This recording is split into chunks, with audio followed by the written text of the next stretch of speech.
Shalom, le peuple de Dieu, nous vous saluons au nom de Jésus-Christ.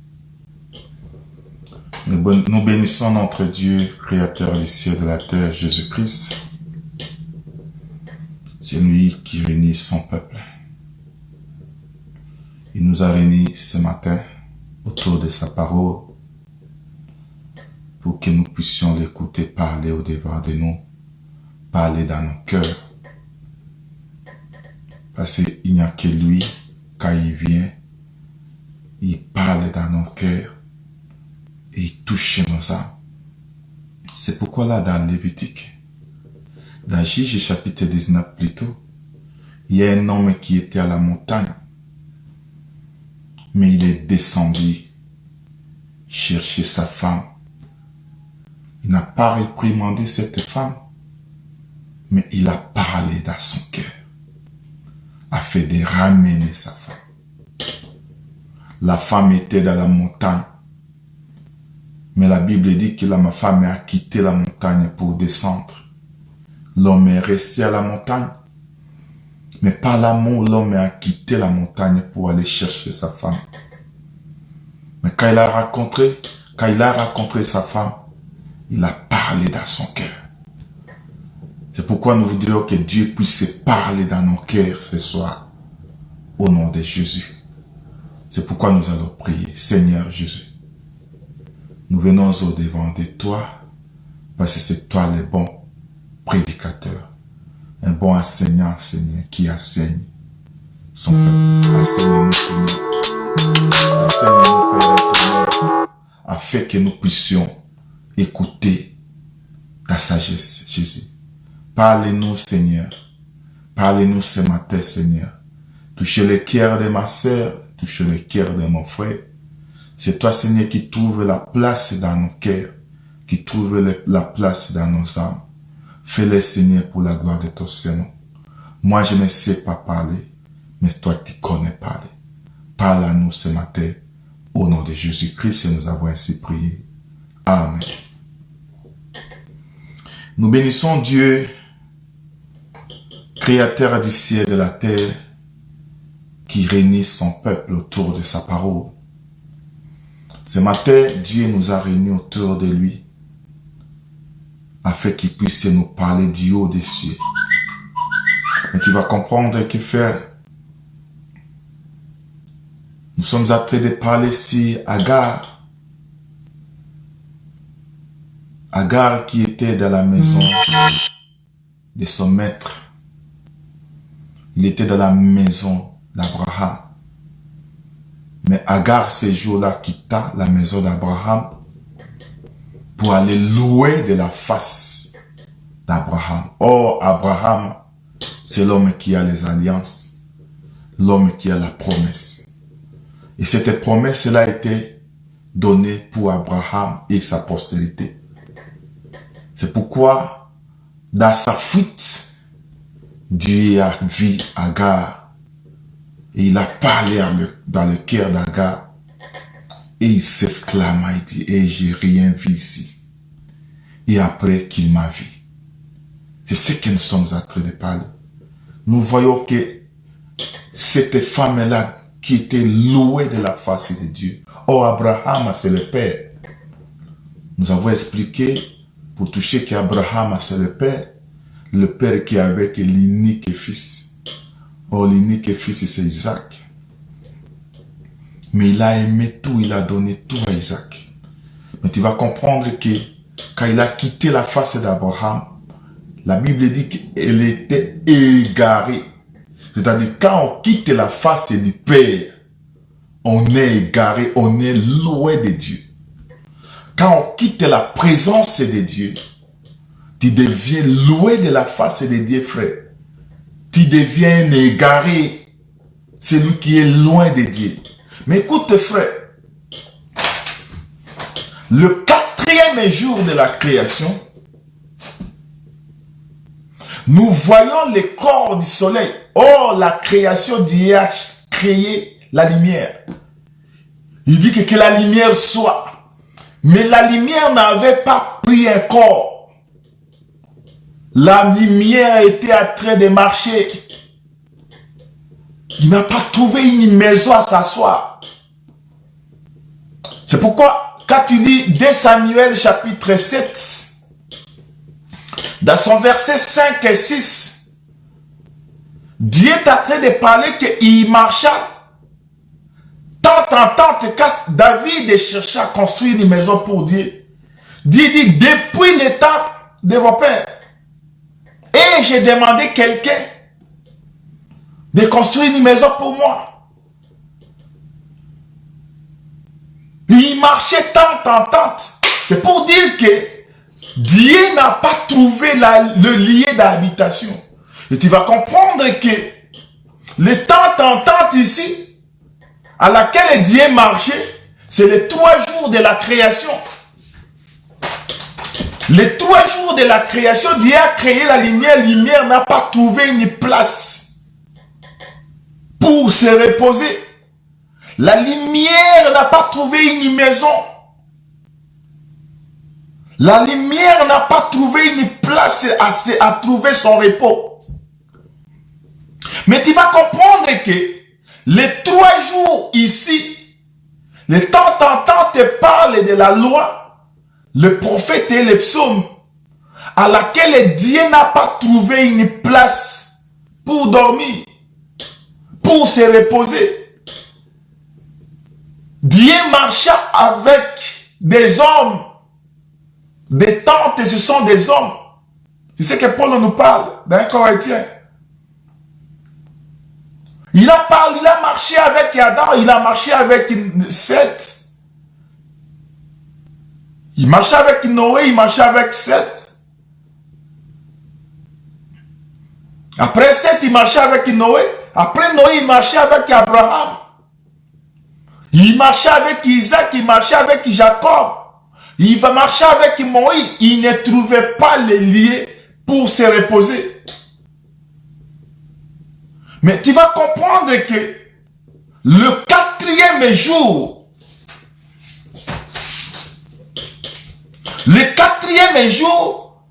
c'est le lieu à laquelle Dieu prend un corps.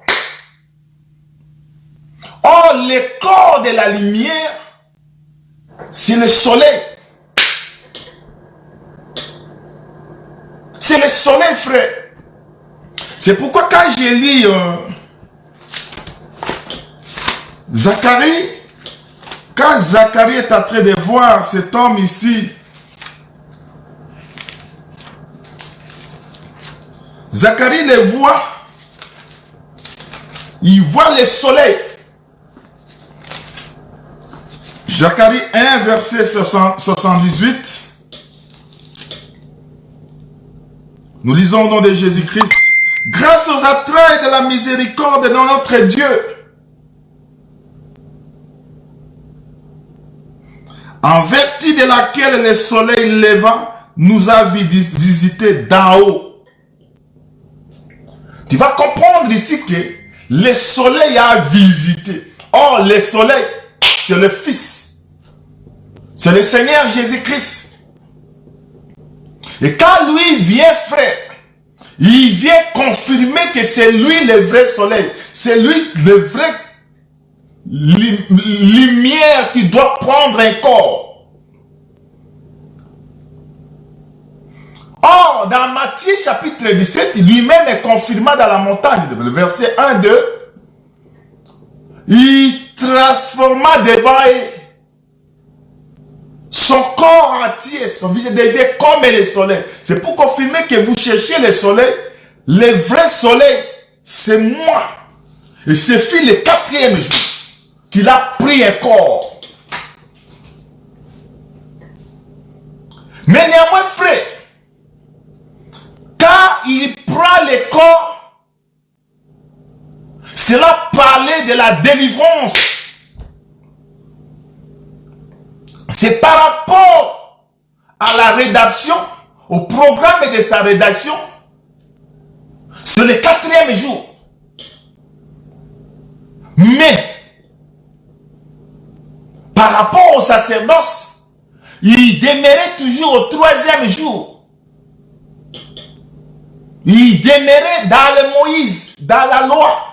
C'est pourquoi, frère, quand nous lisons Galates chapitre 4, quand je prends Galates chapitre 4, verset 4,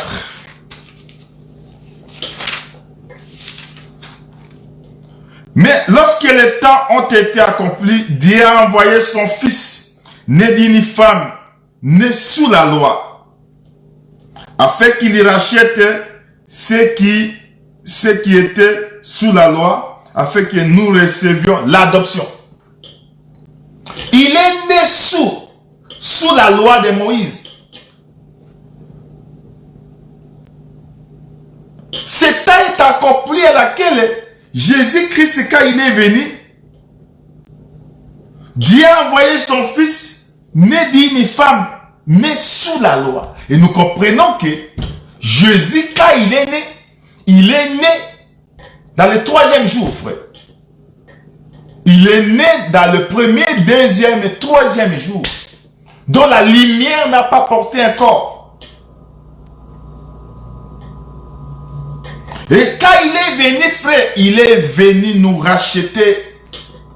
C'est pourquoi la lumière doit luire dans les ténèbres. Ce qui était dans les ténèbres, c'est nous. Il nous a adoptés directement pour que nous puissions être participants de la lumière. Et tu vas comprendre, frère, que quand on voit la postérité, c'est par rapport à la création.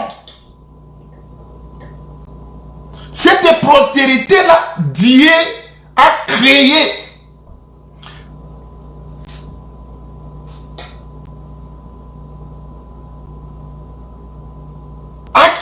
Frère, lui, quand il se manifeste, il prend les corps, c'est pour manifester la lune et les étoiles. Que Dieu, par rapport à la création, Dieu s'est manifesté à nous. Cherchez un verset, frère.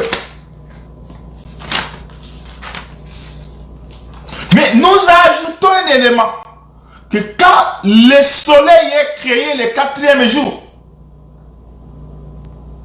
il a pris un corps. Parce que le 4e jour, Dieu parla seulement des choses du ciel. Il ne touchait pas la terre. Il ne touchait pas la terre, frère. Lui-même, il se voyait. On voit ces dieux-là dans un corps.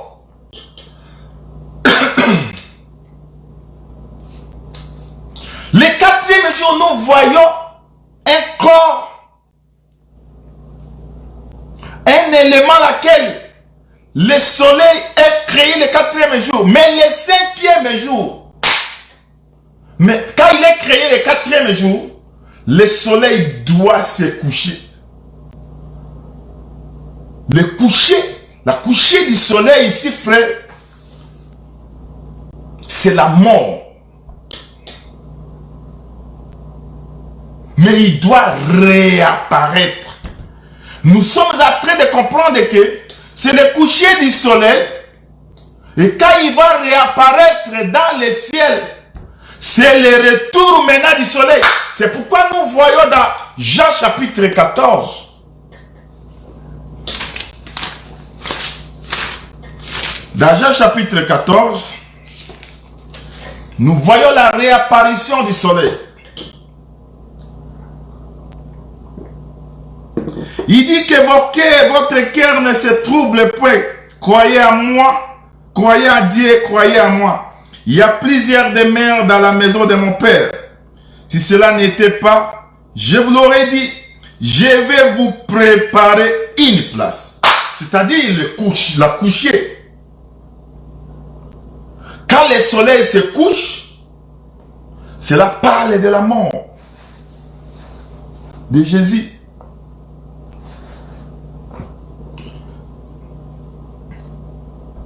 Cela parle de la mort, frère. Or, le soleil qui a pris le corps, qui est créé le 4e jour, c'est pour chasser les ténèbres. Mais après avoir chassé les ténèbres, Le soleil a préparé, il dit, je m'en vais. C'est-à-dire, il part se coucher pour que le 5e jour, le soleil réapparaît. C'est pourquoi dans le verset, frère, dans le verset 2, il dit que si cela n'était pas, je l'aurais dit, je vais vous préparer une place. Et lorsque je m'en serai allé et je vous aurai préparé une place, je reviendrai. Le revenir de Jésus, c'est le 5e jour. Oh, le 5e jour, quand ça vient, frère, le 5e jour, c'est le retour du soleil. La réapparition du soleil. Le soleil, quand il est en train, frère, de se coucher, il programme déjà sa réapparition. Il promet sa réapparition. Il doit réapparaître. Et quand il vient réapparaître, il vient prendre le corps. Il vient prendre celui. Celle à laquelle il a dit, je pars vous préparer une place. Et de là, il le prend avec lui. Il monte. Jacques 4, ici typifie Genèse chapitre 1er, frère. Ça parle de Genèse chapitre 1er. Comme lui, le vrai soleil, quand il vient, frère, il doit se coucher. Le coucher du Seigneur Jésus-Christ. Et dans sa résurrection, c'est la réapparition. Le coucher du Seigneur Jésus-Christ, c'est le départ du Seigneur Jésus-Christ. Mais quand lui doit réapparaître, c'est pour prendre sa femme. C'est pour prendre son église.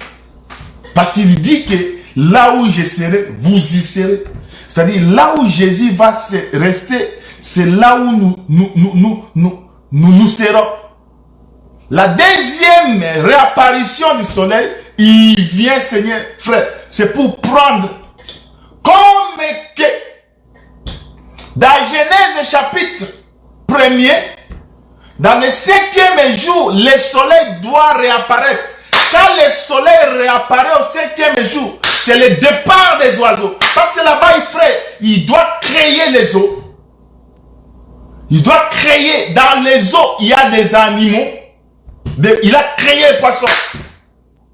Et il a créé l'oiseau. Nous voyons la création du poisson. Et nous voyons aussi la création des oiseaux. Or, les oiseaux, c'est pour voler dans le ciel. Et il prend les poissons. Il les met dans les eaux. Or, les poissons, c'est celui qui résiste à la mort. Là-bas, nous amène directement dans Jonas, frère. Jonas, c'est quand on a pris Jonas. On doit prendre Jonas parce que Jonas a fui la face de Dieu. On doit prendre Jonas, frère. On doit le jeter dans les eaux. Mais écoute, frère. Ici, nous voyons des prospérités dans le 5e jour. Nous voyons une prospérité terrestre. Et nous voyons une prospérité céleste. Les oiseaux qui volent dans le ciel, c'est Sarah, la prospérité céleste. Et nous voyons les poissons dans l'eau. C'est Agar, la prospérité terrestre. Mais écoute, frère, quand l'oiseau est en train de partir, nous voyons les corruptibilités qui doivent être créées.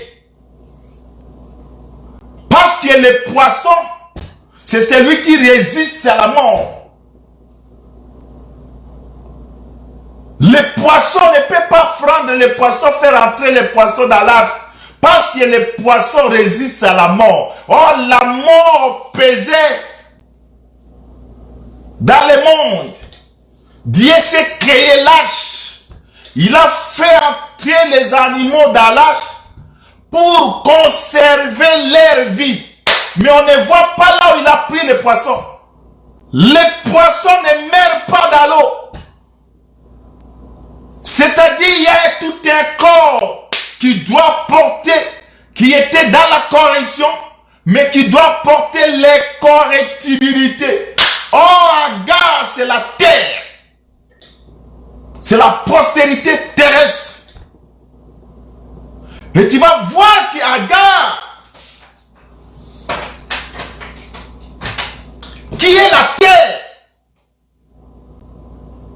il doit manifester les poissons. Les poissons, c'est les correctibilités. Ici, ça nous a amené à Jonas. Dans Jonas, chapitre 1er, tu verras que Jonas était dans le bateau. Mais les gens voulaient mourir, être détruits avec les bateaux. Mais ils ont cherché Jonas. Il dit que toi, il dit, jetez-moi dans l'eau parce que tous ces troubles, c'est moi. C'est pour dire que la mort de Jonas était déclarée. Et quand on prend Jonas, on va les jeter dans l'eau, frère. Dieu envoie un poisson qui avala Jonas. Oh, les gens avaient déclaré déjà que Jonas est mort. Le fait que Jonas s'est introduit dans l'eau, il y a un poisson. La Bible dit que Dieu envoya un grand poisson. Ce n'est pas un petit poisson. Un grand poisson qui avala Jonas. Dans le ventre du poisson, il y avait une vie. Frère, quand tu es dans le ventre du poisson, l'incorruptibilité est à toi. Là où il y a la mort, Dieu transforme la mort à la vie. Nous avons porté ce corps de correctibilité. C'est pourquoi, frère, à la mort de Jésus,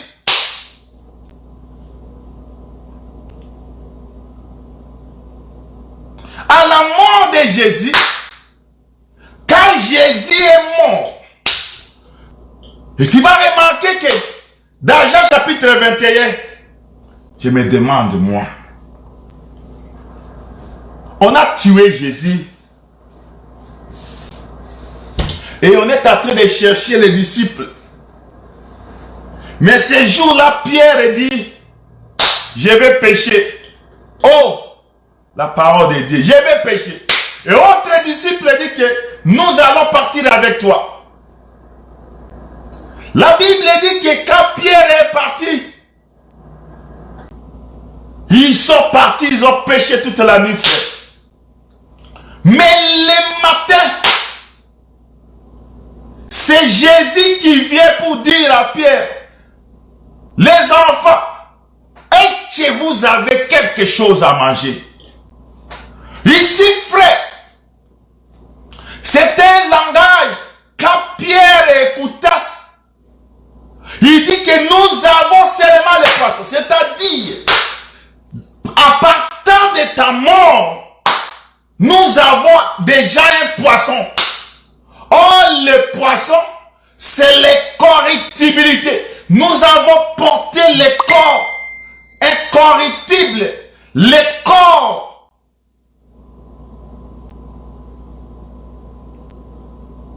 qui n'a pas la correction.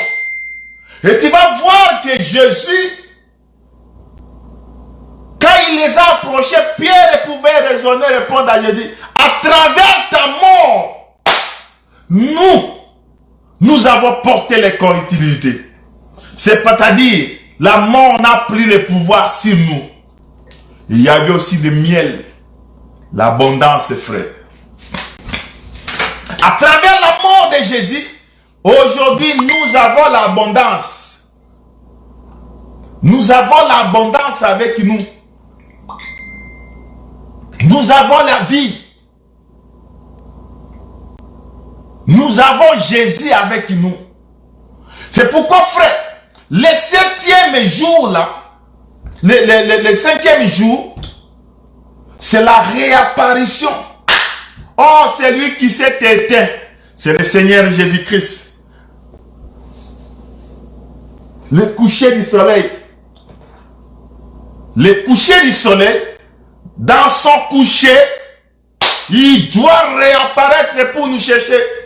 Et nous allons porter un corps, frère. Nous allons porter un corps. Tu le trouves, frère, quand il sortait de l'eau, il trouvait déjà qu'il lui a préparé déjà les poissons.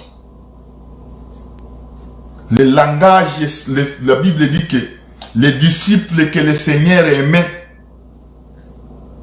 quand il attend le langage, il dit à Pierre, ça c'est le maître. Et quand ils sont sortis, frère, ils ont trouvé déjà, lui et déjà préparé les poissons. Amen. Mais écoute, le 5e jour, le soleil doit monter. Partage la vidéo. Partagez la vidéo. Le soleil doit monter.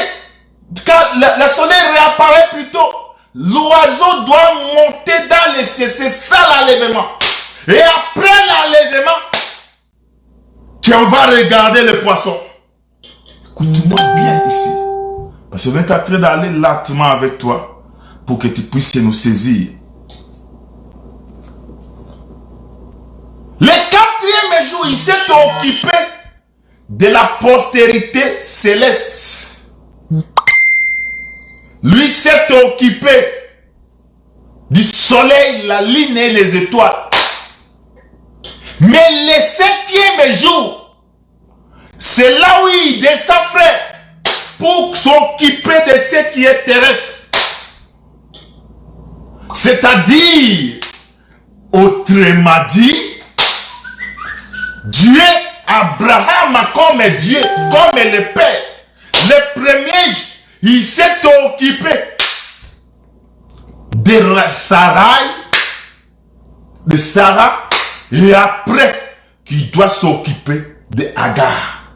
Oh, Agar, écoute le contexte de ma prédication. Parce que nous sommes en train d'aller, frère, pour vous parler de Agar. Pourquoi Agar? Parce qu'il y a Agar. Agar, l'égyptienne, et Agar, mon Sina. On va y arriver. Mais toi, regarde nos frères. Tu vas voir que Dieu, retournons dans Genèse chapitre 1er, quand Dieu créa, il créa les eaux. Mais le 2e jour, la Bible nous dit que Dieu sépara des eaux. Il y a les eaux au-dessus. Il y a les eaux en dessous. Genèse chapitre 1er. Je prends le verset 6. Dieu dit qu'il y ait une étendue entre les eaux et que sépare les eaux d'avec les eaux. Oh, les eaux ici, c'est Abraham, mon frère. Mais il doit séparer les eaux d'entre les eaux. Écoutez le verset 7. Et Dieu fit l'étendue et il sépara les eaux qui sont au-dessous de l'étendue d'avec les eaux qui sont au-dessus de l'étendue. Et cela fit ainsi. Dieu appela l'étendue ciel. Et si il y eut un soir et il y eut un matin, c'est fit le 2e jour. Ici, frère, les eaux comme Abraham, dans le 2e jour, Dieu doit séparer les eaux, frère. Il créa l'étendue.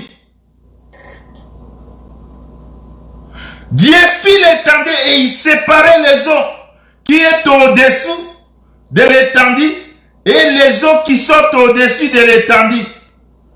Mais il dit, ce qui était au-dessus, il appela ciel. Et ce qui était au-dessous, c'est ce qu'il appela la terre. Mais le quatrième jour, Dieu s'occupa du ciel. C'est pourquoi quand il lit dans Genèse chapitre 34, 37, tu vas voir que Joseph a eu deux songes. Le premier songe, c'est du terrestre. Et le second songe, c'est le ciel. Or, le Père habite le ciel. Le Père n'habite pas la terre, frère. Écoute, le premier songe, quand lui explique, il explique à ses frères. Le gerbe, tu remarques que Joseph, quand il explique ce songe, il explique à ses frères à l'absence du Père. Mais le second songe, quand cela est venu, il explique que le second songe, le Père était présent. Le Père était là.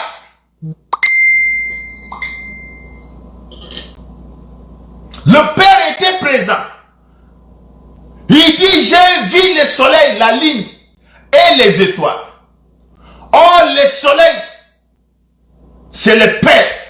La lune, c'est la mère. Les étoiles, c'est les enfants.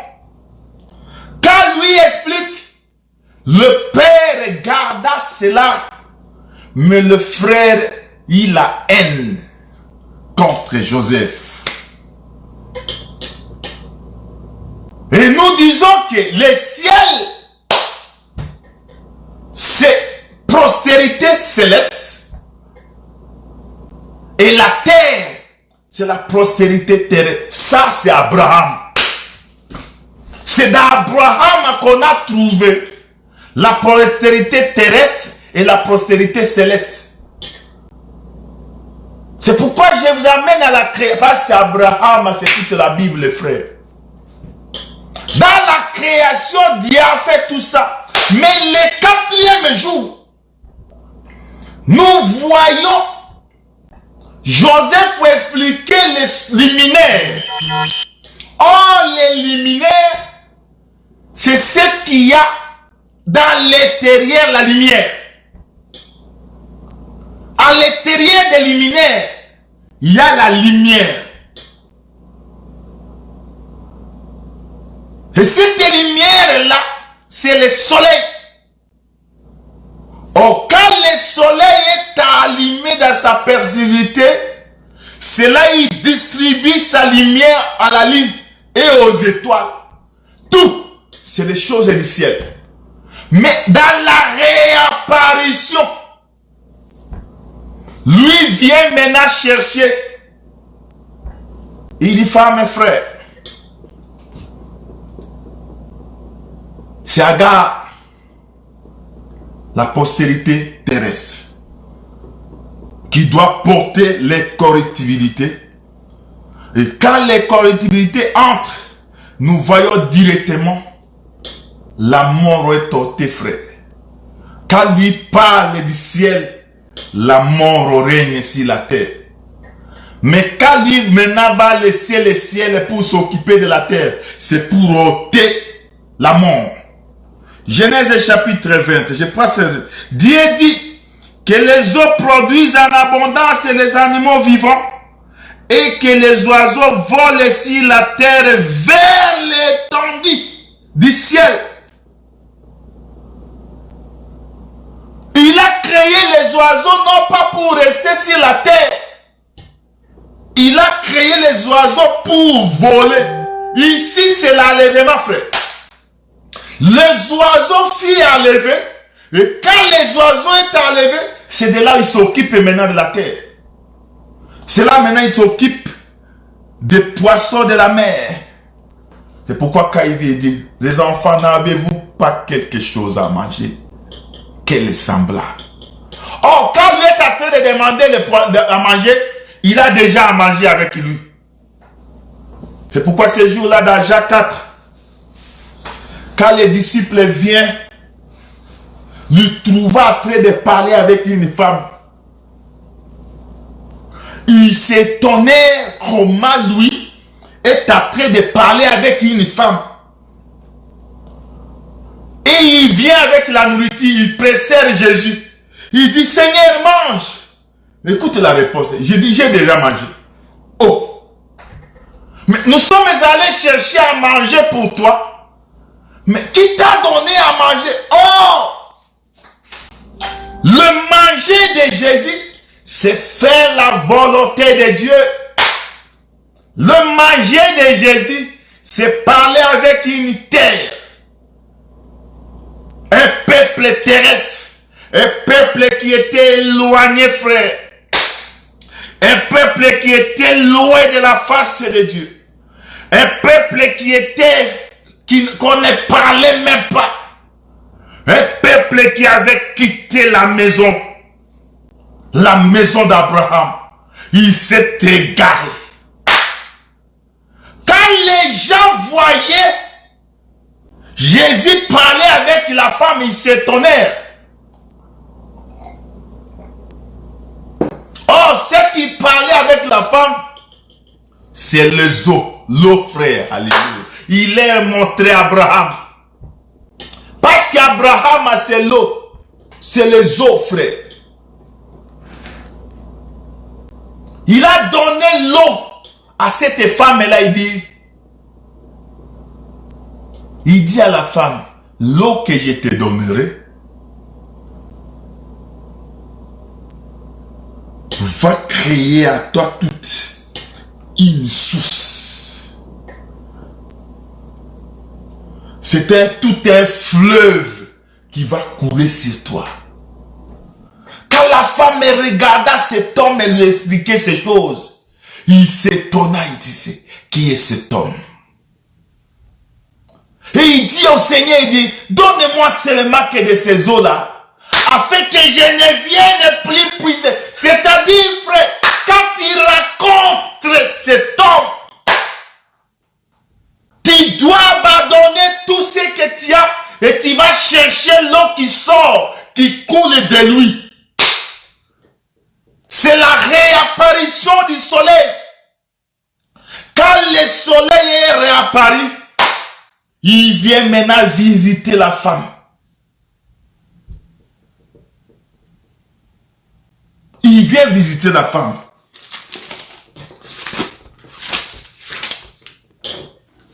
Quand il visite la femme, frère, ce n'est pas pour les laisser. Aujourd'hui, nous avons une promesse, frère. La promesse est que lui, comme le soleil, quand il se couche, il s'envole. Mais il doit réapparaître. La réapparition, c'est pour récupérer maintenant la femme. Mais quand lui est en train de partir, il part, frère. C'est pourquoi, frère, quand nous avons lu encore Zacharie, il dit, grâce aux entrailles de la miséricorde de notre Dieu, en vertu de laquelle le soleil levant nous a visité d'en haut. La réapparition, c'est-à-dire la deuxième venue du soleil, c'est pour parler avec la femme. C'est pour amener les correctibilités. C'est pour enlever la corruption. C'est pour enlever les dominations. C'est pour enlever tout ce qui dominait sur nous. Écoute-moi, frère. Mais, quand il réapparaît, il ne laissera pas la femme. Il doit prendre la femme et il doit amener là où il est, frère. C'est pourquoi, frère, les disciples qui sortaient dans l'eau, croyaient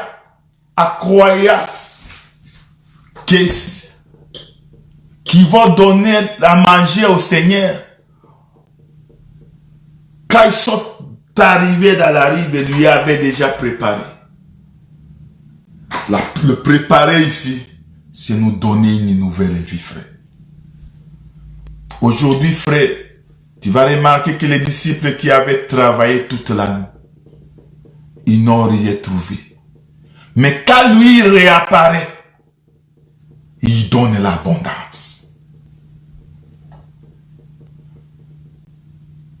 Quand il est venu, il vient avec les chiffres 150. Parce qu'il doit porter des gros poissons, 150 poissons. Je ne parle pas de ça. On reviendra un jour. Mais quand lui vient, il amène l'abondance. Oh, la résurrection de Jésus, quand lui vient, frère, il nous donne une nouvelle vie. Nous portons à la mort de Jésus.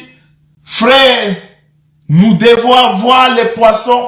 Nous devons porter les corruptibilités. Et aujourd'hui, frère, il avait déjà la vie incorruptible. Nous avons la vie, nous épouses, nous avons la vie. Nous portons les corruptibilités. La mort n'a plus le pouvoir sur nous. Nous ne mourrons plus, frère. Nous avons la victoire, c'est à travers la mort de Jésus. Oh, mon frère Ida, Ben Meki, je vous salue. Nous avons porté les corruptibilités. La mort n'a plus le pouvoir sur nous. Et nous avons la victoire sur la mort. Et aujourd'hui, quand nous avons la victoire sur la mort, nous sommes appelés, frères, à louer.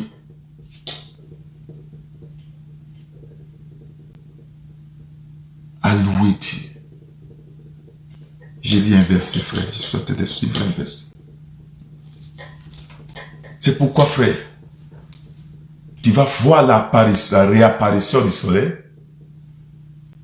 Il y a les oiseaux qui volent et il y a les poissons dans la mer. Or, les oiseaux, c'est l'enlèvement. Et quand l'église est enlevée, c'est là où Dieu vient s'occuper d'Israël. Aujourd'hui, Israël est dans la corruption. Israël n'a pas la vie. Mais Israël aura la vie après l'enlèvement. Aujourd'hui, Israël n'a pas connu Dieu. Israël est dans l'égarement. Dieu s'occupe de l'oiseau. Mais quand l'oiseau qui est créé le 5e jour, frère, le 5e jour, il y a Sarah. Le 5e jour, il y a Agar. Mais Sarah comme oiseau, quand il est enlevé, c'est le moment à laquelle Jésus viendra s'occuper maintenant de la mer, qui est une prospérité terrestre. Et la mer doit porter les correctivités. Écoute-moi, frère. Dans Genèse chapitre 24, tu vas voir que les serviteurs les plus anciens, quand il est parti à Chara chercher Rebecca, en amenant Rebecca ne marchait pas sur la terre. Rebecca doit être portée par un chameau. Oh, les chameaux, c'est un animal qui a des réserves d'eau.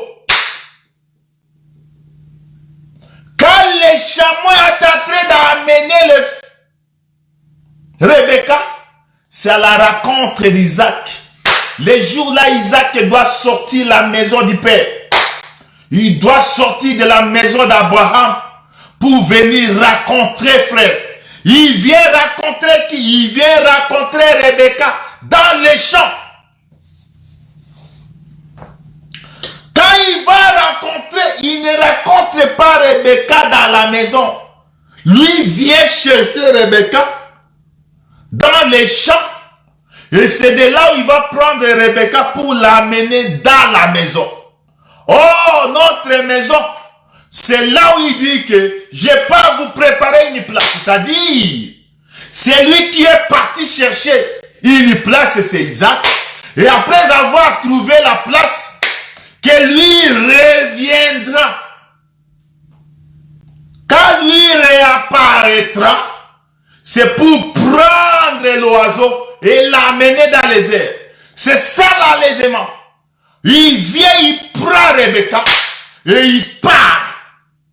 Le fait de raconter Rebecca, c'est la rencontre de Christ avec l'Église. C'est ça Genèse chapitre 24. Mais, écoute ceci frère, après avoir pris Rebecca, dans Genèse chapitre 25, la Bible dit qu'Abraham prit une femme. Amen. Abraham a pris une femme. Genèse chapitre 25. Je lis au nom du Seigneur Jésus-Christ. Abraham a pris encore une femme nommée Ketura.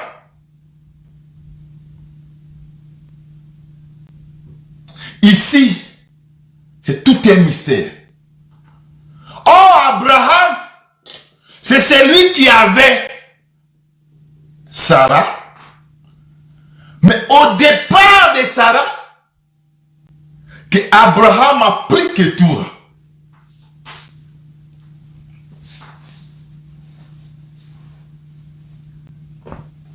Le fait de prendre Ketura, frère, c'est-à-dire Abraham s'occupa maintenant d'une autre femme. Oh, Abraham avait deux femmes. Sarah et Agar. Agar, c'est toute une nation entière. C'est Israël entière. C'est celui qui est dans la servitude aujourd'hui. Israël qui est sous la domination. Israël, frère, qui est sous la domination des nations puissantes qui dominent sur Israël. Oh, Israël, c'est une nation forte. Oh, la nation forte, c'est un peuple, frère, que Dieu avait chéri. Mais à cause de la désobéissance, à cause qu'il a quitté la face d'Abraham, il s'est retrouvé en dehors de la maison. Ketura ici, je le vois aussi comme Agar, parce que ce sont des femmes, la Bible dit des concubines. La propre femme, c'est Sarah. Au départ de Sarah, que Abraham a pris Ketura.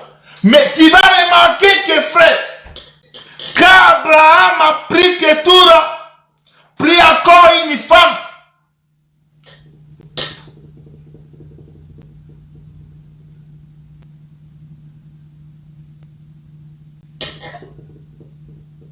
cherchez un verset là. Abraham a pris une femme. C'est à l'absence de Sarah. Écoute-moi bien ici, frère. Quand Sarah était là, Abraham n'a pas pris une autre femme.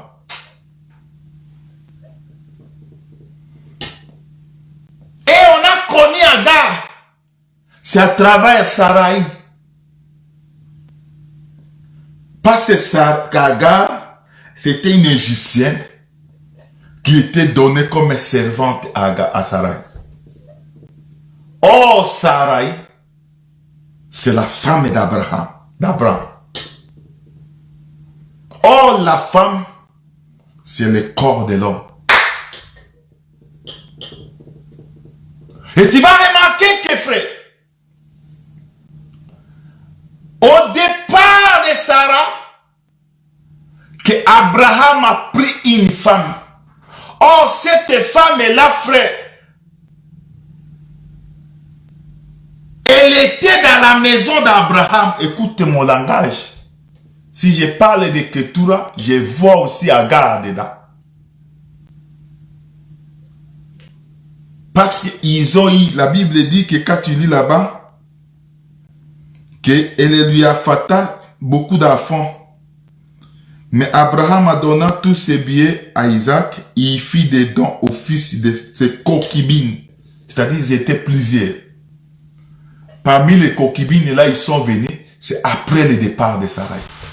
Mais écoute, mais quand il prit Ketura, la Bible nous parle ici, on voit toute une dispensation, frère. On voit que le père Abraham doit faire un déplacement. Et en faisant ces déplacements, cela m'amène, frère, dans Ésaïe chapitre 18,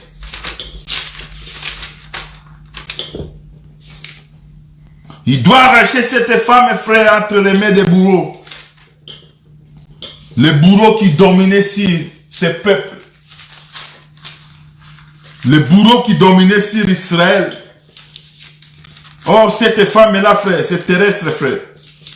Oh, aujourd'hui, la Bible dit, Agar, Galates chapitre 4. Agar aujourd'hui,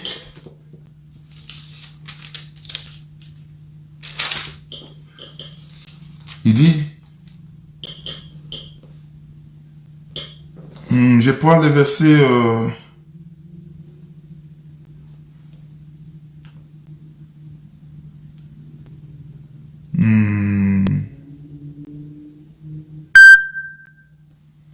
oui, je prends le verset 4. Je suis en train de chercher un verset, frère.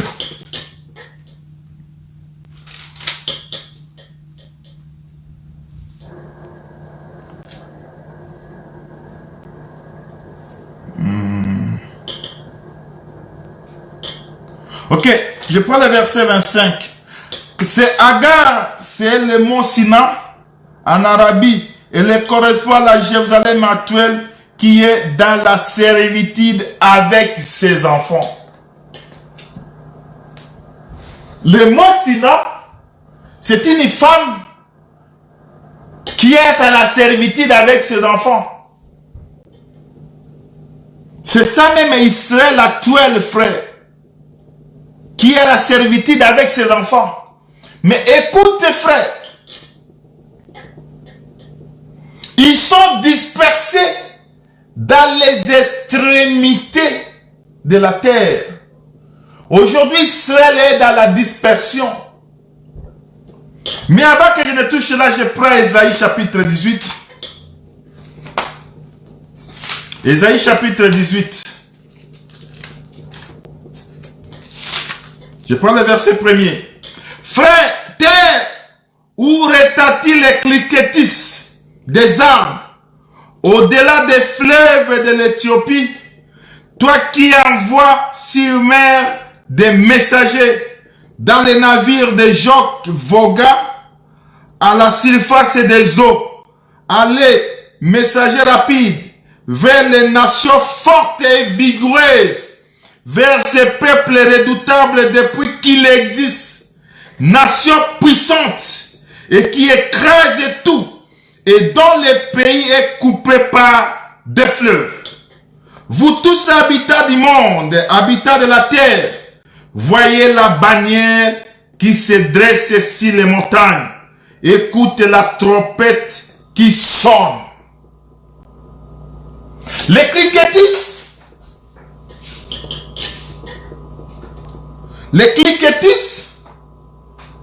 ce sont les vibrations des souterrains, les frères. Quand les souterrains sont engroupés, ils bougent leurs ailes pour attaquer. C'est ce qu'on appelle les cliquetis. Les cliquetis, là, la Bible les appelle les cliquetis, c'est des armes au-delà du fleuve, c'est-à-dire les souterrains. Ils se préparaient pour attaquer. Attaquer une nation puissante. Quand ils sont en train d'attaquer la puissante, vigoureuse. Et dont le pays est coupé par les fleuves. C'est à ce moment-là que vous tous les habitants du monde, habitants de la terre, voyez. C'est à ce moment-là qu'apparaît une bannière. Une bannière qui doit se dresser sur les montagnes. Cette bannière-là, pour s'élever, il faut qu'Israël, cette nation puissante, soit dominée, frère, par des nations. Nous allons comprendre d'abord qu'est-ce que c'est l'extrémité de la terre. Les extrémités de la terre, je prends d'abord Matthieu 12. Matthieu chapitre 12. Je prends les versets, tu peux commencer à lire à partir des versets 38. Mais moi, je prends seulement les versets 41 et 42. Les hommes de Ninive se lèveront au jour du jugement avec cette génération et la condamneront parce qu'ils se répartirent à la prédication de Jonas. Et voici, il y a ici plus que Jonas. Verset 42. La reine du midi se lèvera au jour du jugement et avec cette génération la condamneront parce qu'elle vint des extrémités de la terre pour attendre la sagesse de Salomon. Et voici, il y a ici plus que Salomon. Tous ces versets que je suis en train de vous donner, c'est pour vous parler d'abord. Abraham a pris que tout là. Écoute-moi bien ici, frère. Mais quand je prends Acte chapitre 1er, Acte chapitre 1er aussi, on voudrait comprendre d'abord l'extrémité de la terre, c'est quoi? Acte chapitre 1er, verset 6. Alors les apôtres réunis lui demandèrent, Seigneur, est-ce à ce temps que tu rétabliras le royaume d'Israël? Il leur répondit, ce n'est pas à vous de connaître le temps ou le moment que le Père a fixé de sa propre autorité. Verset 8. Mais vous recevrez une puissance. Le Saint-Esprit surviendra sur vous. Et vous serez mes témoins à Jérusalem, dans toute la Judée, dans la Samarie et jusqu'aux extrémités de la terre.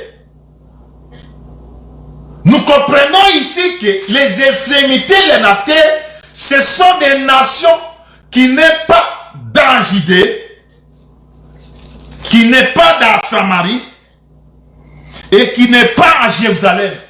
C'est-à-dire, ce sont les nations que Dieu n'a pas connues. Comme Abraham. Abraham était retiré, était appelé des extrémités de la terre. C'est-à-dire, il était une nation. Quelconque que Dieu a choisi, Dieu l'a ramené.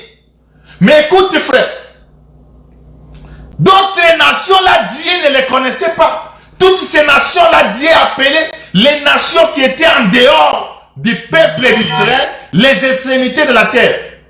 Mais écoutez, frère, mais ici, mon objectif, je vous amène pour parler du criquetisme. Parce qu'on a lu dans Ésaïe 18 que les criquetistes des armes qui sont, parce que quand on parle des criquetistes, on voit des souterrains. Je vais à Joël, je prends le chapitre Joël chapitre 1er.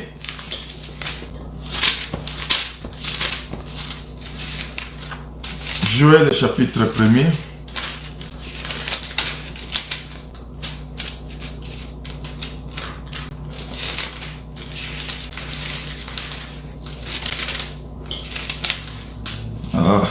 Oui. Joël chapitre 1er, je prends les versets 4 à 5. C'est qu'a laissé les Gaza, la souterraine l'a dévoré. C'est qu'a laissé la souterraine, les Gélèques l'a dévoré.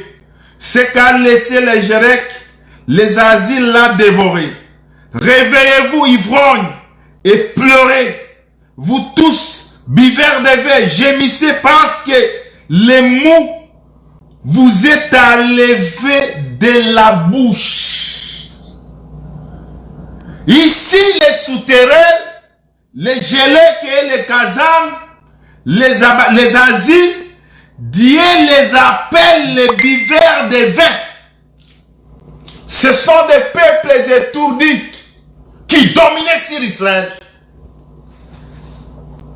Ils dominaient sur le peuple de Dieu.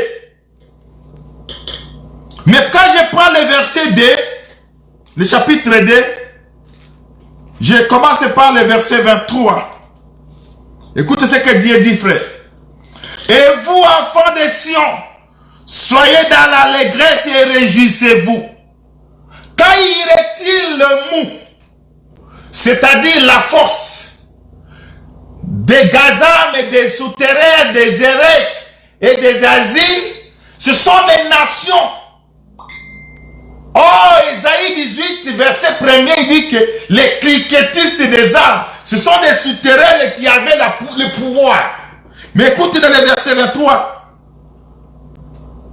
il dit, et vous, enfants de Sion, soyez dans l'allégresse et réjouissez-vous à l'Éternel votre Dieu, car il vous donnera la pluie à son temps, et il vous enverra la pluie de la première et de l'arrière-saison, comme autrefois.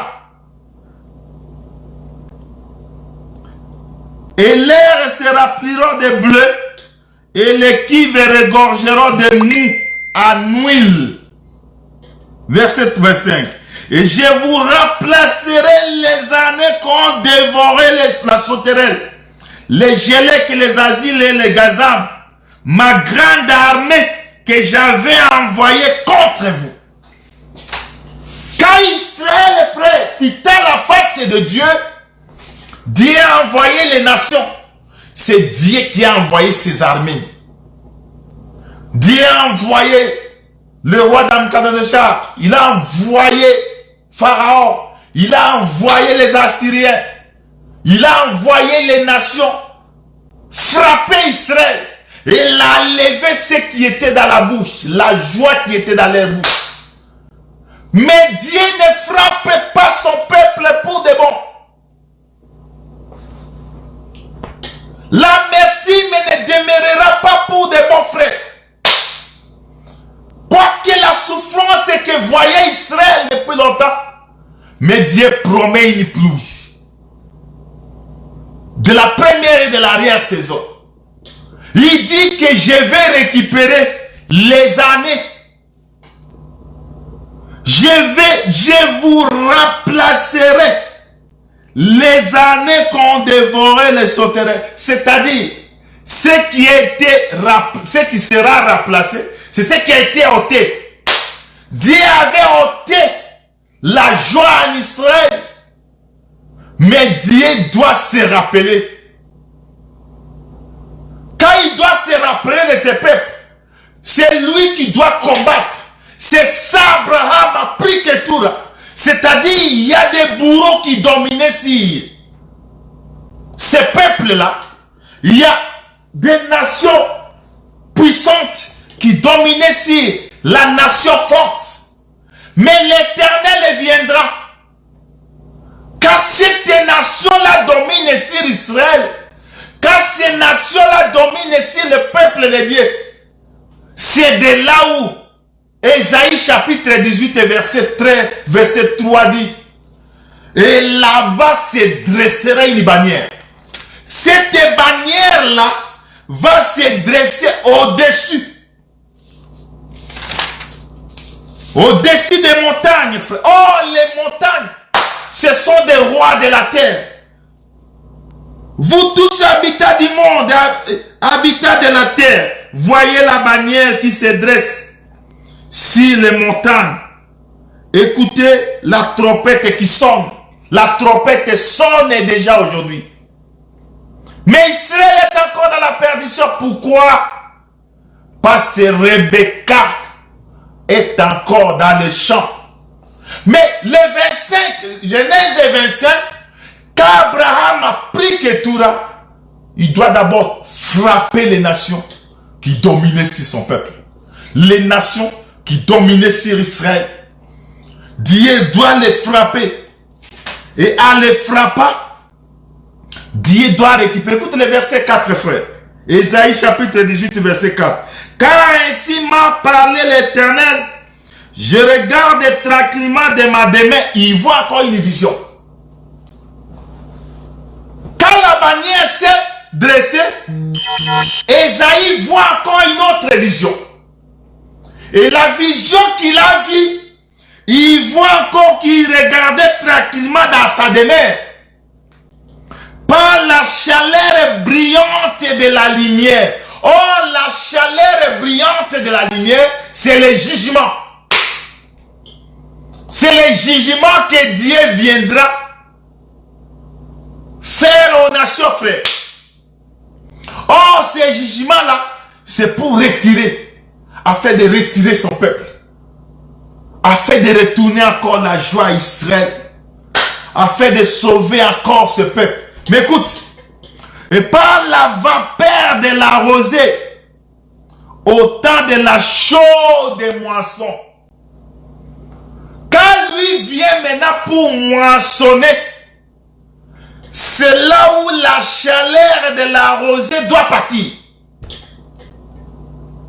La chaleur de la rosée doit sortir.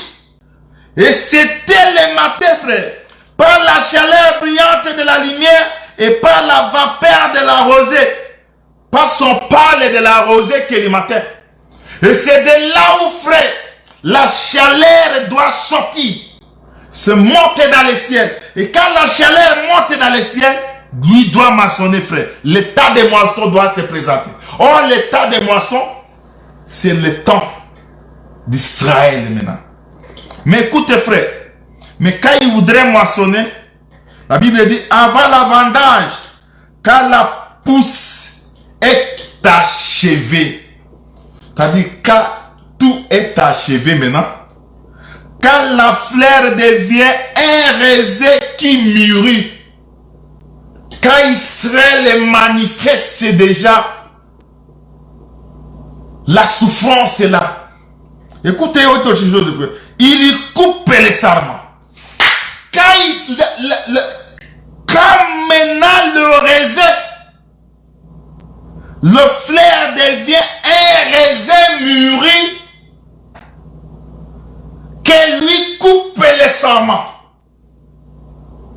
Avec les cèpes, des cèpes, il enlève, il trache les cèpes.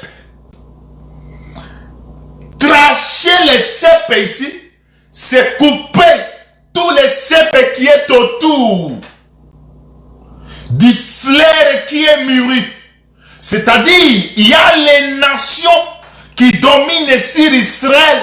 Mais quand lui vient, frère, la bannière qui se dresse, quand cette bannière se dresse, il vient d'abord couper. Il doit monter sur les montagnes.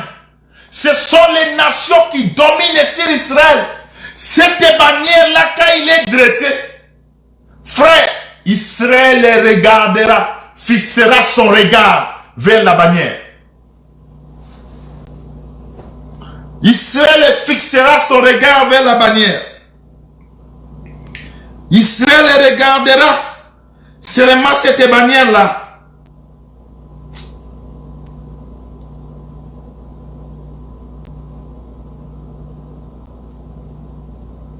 Il regardera seulement cette bannière-là. Le regard de tout le monde. Quand tu regardes, frère, dans Isaïe chapitre 5,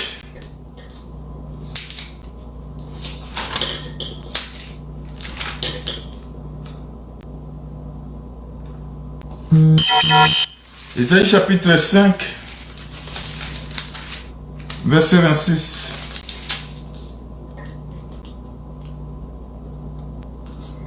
Il élève une bannière pour les peuples lointains et il a siffle et des extrémités de la terre.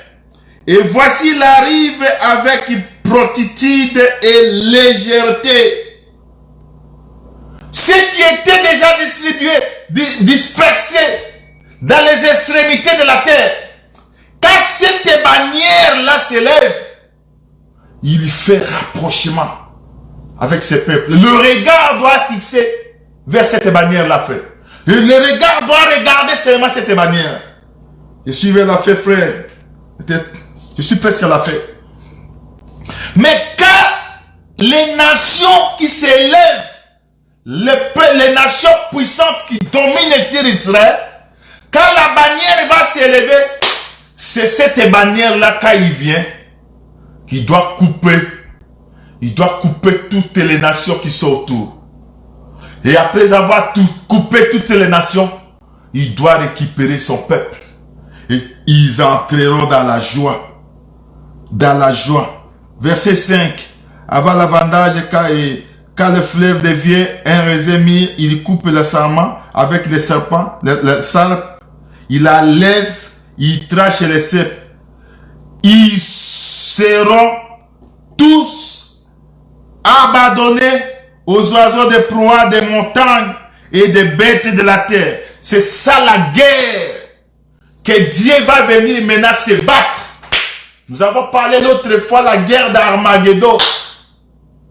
Maintenant, lui va s'abattre contre cette domination-là qui dominait sur Israël. C'est ça Apocalypse 19, 19. Mais quand après avoir pris tout, il prend maintenant sa femme, il prend Ketura, il l'amène à la maison. Oh, aujourd'hui la nation Israël est dans la domination. C'est Agar, frère. Car Agar est dans la dispersion. Agar a quitté la maison du Père. Agar a quitté la face d'Abraham. Il y a les nations qui dominent ici. Aujourd'hui, Agar est à la servitude. Mais dans sa servitude, frère, il y a une voix qui doit s'écrier, frère. Il y a une voix qui doit crier du haut des cieux. C'est là que je commence à m'approcher, frère. Genèse chapitre 16, verset 13. Je commence par le verset 12.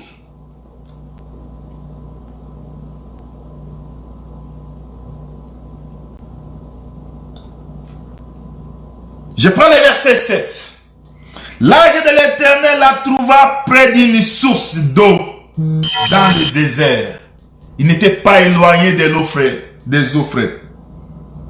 Près de la source qui est sur le chemin de Chour. Il dit, Agar, servante de Sarai, d'où viens-tu et où vas-tu? D'où tu viens et où vas-tu? Elle répondit, je fuis loin de Sarai, ma maîtresse. L'ange de l'Éternel lui dit, retourne vers ta maîtresse et humilie-toi sous sa main. Oh, la main! C'est la parole de Dieu, frère. C'est l'enseignement aussi, Mili. Quand quelqu'un est éloigné de la face de Dieu, il est éloigné de l'enseignement. Il est éloigné de Christ. Il est éloigné de la parole de Dieu. Il dit, retourne et humilie-toi sous sa main. Il faut que la main puisse dominer sur toi. Quand la main ne domine sur toi, frère, tu es hors la face de la maîtresse Sarai, de la maison d'Abraham. L'ange de l'Éternel lui dit, je multiplierai ta postérité. La promesse de multiplication de la postérité, ce serait quand il va rentrer dans la maison. C'est là où le rachat d'Israël va se manifester, frère. Et elle sera si nombreuse qu'on ne pourra les compter. L'ange de l'Éternel lui dit, voici, tu es enceinte et tu enfanteras un fils à qui tu donneras le nom d'Ismaël, car l'Éternel t'a attendu dans ton affliction. Aujourd'hui, Israël est dans l'affliction. Israël se demande où est Dieu. Oh, Agar, c'est le mont Sina qui est à servitude avec ses enfants. Oh, Agar, c'est de l'eau d'en bas. Qui dit Agar, dit Ketura. Mais quand Abraham a pris Ketura, c'est-à-dire quand Sarah est partie, qu'Abraham vient maintenant prendre Ketura. Mais quand il va prendre Ketura, frère, il va frapper les nations. Les nations vont sentir la main. Et c'est de là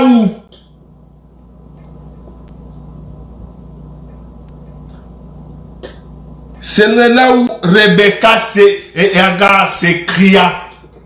Dans le verset 13, il dit, elle appela Ata El-Roi, le nom de l'Éternel qui lui avait parlé, car elle dit, et j'ai rien vu ici, et après qu'il m'a vu. Après qu'il m'a vu. Là où tu ne vois pas, Dieu te voit. Mais quand il te parle, frère, il vient te signaler de retourner dans la maison. Je parle à quelqu'un ce matin. Retourne dans la maison d'Abraham. C'est là où il y a la richesse. C'est là où il y a la promesse.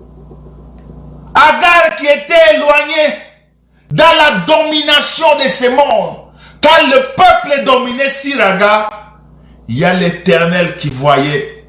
Je te dis, frère, je t'exhorte ce matin, malgré ta souffrance là, malgré ce que tu es en train de traverser, le problème est que tu as qui ne trouve pas solution. Il y a une bannière qui s'est dressée. Quand cette bannière se dresse, frère, il va combattre nos ennemis. Et il ne peut pas se dresser sur la terre, il va monter sur les montagnes. Tout ce qui est montagne sur toi, tout ce qui est montagne sur toi, frère, aujourd'hui, frère, tu verras, c'est pourquoi Jésus, quand il dit, quand tu as la foi, tu diras à cette montagne de ôter. Or, la montagne, ce sont des problèmes, ce sont des dominations, ce sont des situations.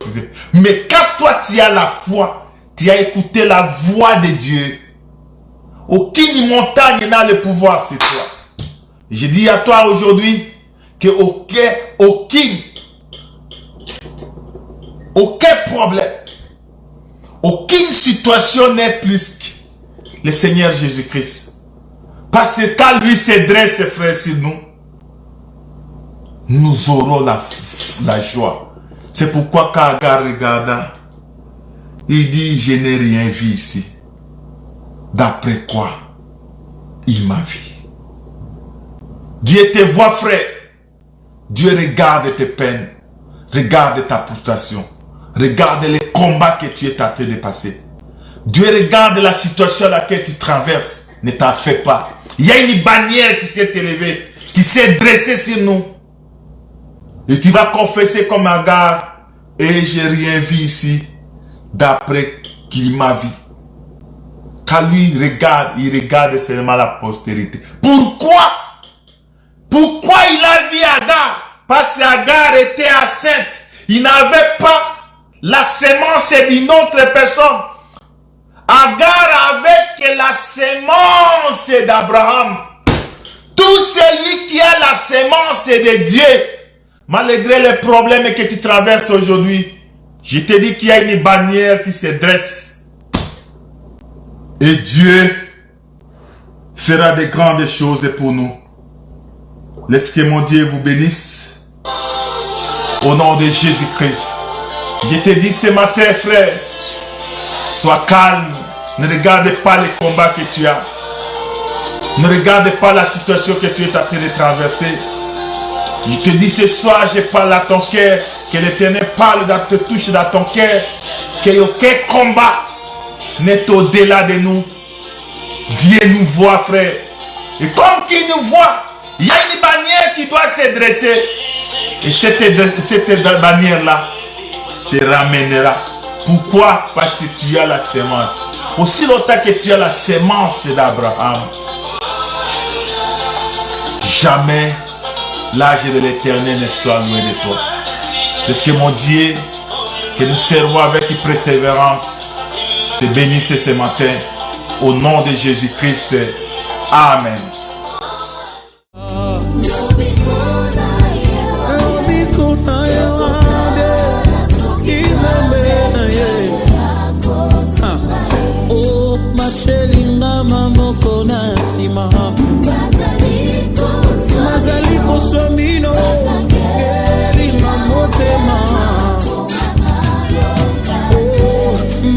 Sani